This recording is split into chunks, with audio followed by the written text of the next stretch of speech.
소리뉴스는 탈모는 둘루스에 위치한 탈모 전문 두피 문신 클리닉 킹덤에서 해결하세요. 주정부 라이센스와 수많은 시술 경험으로 탈모인들의 머리를 풍성하게 도와드립니다. 융자의 정석, 이진명이 이끄는 트리니티는 진솔하고 명확합니다. 28년을 한결같이 융자는 이진명에게 맡기세요. 각종 반찬, 도시락, 잔치 음식으로 30년을 지켜온 한국의 맛, 나눔 잔치집 404-543-9113 오늘 식탁이 파티가 됩니다. 여러분의 눈높이에 맞춰 정조준하는 교통사고 전문 정준법률사무소 한 곳에서 시작되는 안정된 미래 선우앤선우 종합보험 후원으로 만들어지고 있습니다. 2월 12일 목요일 뉴스웨브 25 소리뉴스입니다.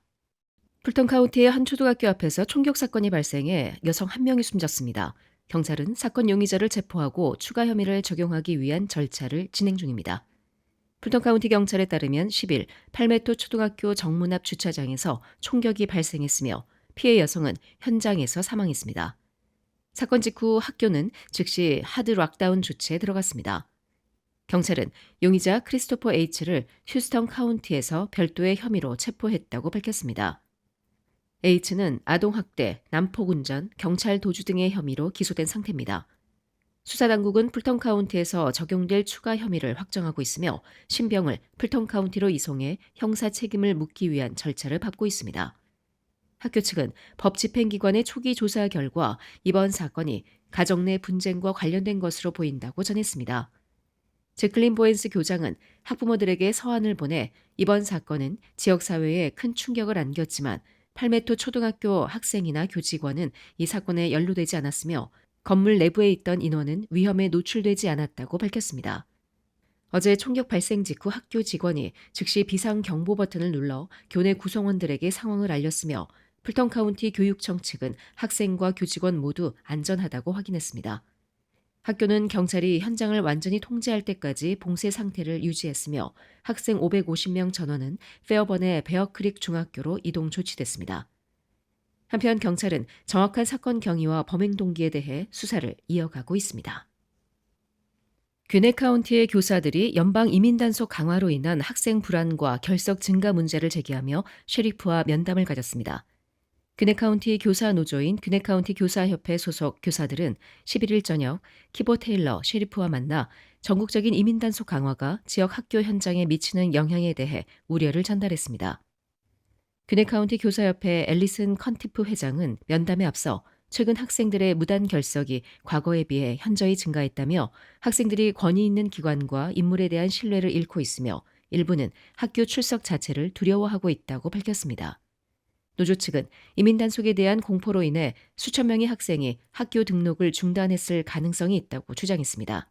특히 일부 이민자 가정에서는 추방 우려로 등교를 꺼리는 사례가 늘고 있다는 설명입니다. 귀네 카운티 교사협회는 지난달 테일러 셰리프에게 공개 서한을 보내 법적 의무 범위를 넘어서는 연방 이민세관 단속국과의 협력을 중단할 것을 촉구했습니다. 이는 학생과 학부모의 불안을 완화하고 학교에 대한 신뢰를 회복하기 위한 조치라는 입장입니다. 한편 테일러 셰리프는 이번 면담을 민감한 사안에 대한 솔직한 대화의 자리로 만들겠다고 밝히고 교사들의 의견을 청취했습니다. 다만 면담 이후 셰리프실은 추가 입장을 내놓지 않았습니다.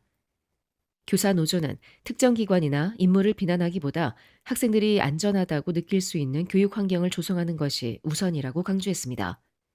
전국적으로 이민 단속이 강화되는 가운데 지역 교육 현장에서 나타나는 변화가 향후 정책 논의에 어떤 영향을 미칠지 주목되고 있습니다. 조지아주의 카운티별 재산세 수준이 지역에 따라 뚜렷한 차이를 보이고 있습니다.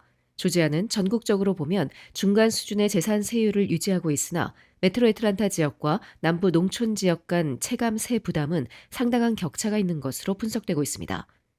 재산세는 주택의 과세평가액에 카운티 및 교육청이 정한 밀리지를 곱해 산정됩니다. 최근 수년간 주택가격이 상승하면서 세율 변동이 없더라도 실제 납부 금액은 증가하는 흐름을 보이고 있습니다. 애틀란타시를 포함한 풀턴 카운티는 교육, 공공안전, 도시 인프라 예산 비중이 높아 비교적 높은 재산세 부담을 나타내고 있습니다. 특히 주택 가치 상승폭이 컸던 지역의 경우 세금 고지 금액이 크게 늘었다는 반응이 나옵니다. 한인 인구가 밀집한 귀넷 카운티도 중상위권 수준의 세율을 형성하고 있습니다. 인구 증가와 학군 투자 확대, 도로 및 공공시설 확충 등이 주요 요인으로 꼽히고 있습니다. 이 밖에 캅 카운티, 디켓 카운티 등도 주 평균 대비 다소 높은 편에 속합니다. 전문가들은 메트로 지역은 공공서비스 수요가 지속적으로 늘어나는 구조여서 재산세 부담이 상대적으로 높을 수밖에 없다고 설명했습니다. 반면 남부와 중부 농촌 카운티는 주택 평균 가격이 낮고 지방정부 예산 규모도 비교적 작아 실효 재산세율이 낮은 편입니다.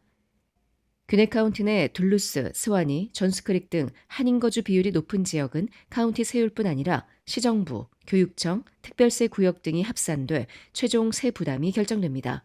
따라서 동일 카운티 내에서도 지역별로 세금 차이가 발생할 수 있습니다. 이에 전문가들은 홈스테드 면제 신청 여부 확인, 과세 평가액에 대한 이의제기 절차 검토, 카운티 예산안과 밀리지 변동 여부 확인 등을 권고하고 있습니다. 조지아는 전국 최고 재산세 주는 아니지만 메트로 애틀란타 지역을 중심으로 주택 가격 상승세가 이어질 경우 체감 부담은 계속 증가할 가능성이 있습니다. 주택 구입이나 이주를 고려할 경우 카운티별 밀리지와 과세 구조를 사전에 면밀히 확인하는 것이 중요하다고 지적했습니다. 조지아 상원이 11일 가정간호 서비스 접근성 확대를 골자로 한 하원 법안에 성별 확인 치료 제한 조항을 추가한 수정안을 통과시켰습니다. 법안은 공화 민주 양당 간 당파적 표결 끝에 가결됐으며 수정된 내용으로 하원에 다시 회부됐습니다. 이 수정안은 공화당 소속 벳 완슨 의원이 발의했습니다. 해당 조항은 성별 불일치 진단을 받은 18세 미만 미성년자에 대해 의사가 사춘기 억제제를 처방하지 못하도록 하는 내용을 담고 있습니다. 왓슨 의원은 이번 조치는 성인을 대상으로 한 치료 선택에는 영향을 주지 않는다고 밝혔습니다. 또 다른 수정안은 블레이크 틸러리 의원이 제안했습니다. 이 조항은 조지아 주정부 공무원과 그 부양 가족이 가입한 주건강보험에서 성확정 치료를 보장하지 못하도록 하고 주소유 병원에서 관련 치료를 제공하지 못하도록 규정하고 있습니다. 해당 문구는 2025년 상원을 통과했으나 하원 표결에 붙여지지 못했던 상원 법안 SB 3구와 유사한 것으로 전해졌습니다. 조지아주는 2023년 미성년자에 대한 성확정 수술과 호르몬 치료를 금지하는 법을 제정했으며 당시 사춘기 차단제는 예외적으로 허용했습니다. 또한 2025년에는 트랜스젠더 수감자에 대한 성확정 치료를 금지하는 법이 통과됐으나 연방법원이 위헌 가능성을 제기해 현재 항소가 진행 중입니다. 한편 공화당 지도부는 이번 조치를 환영했습니다.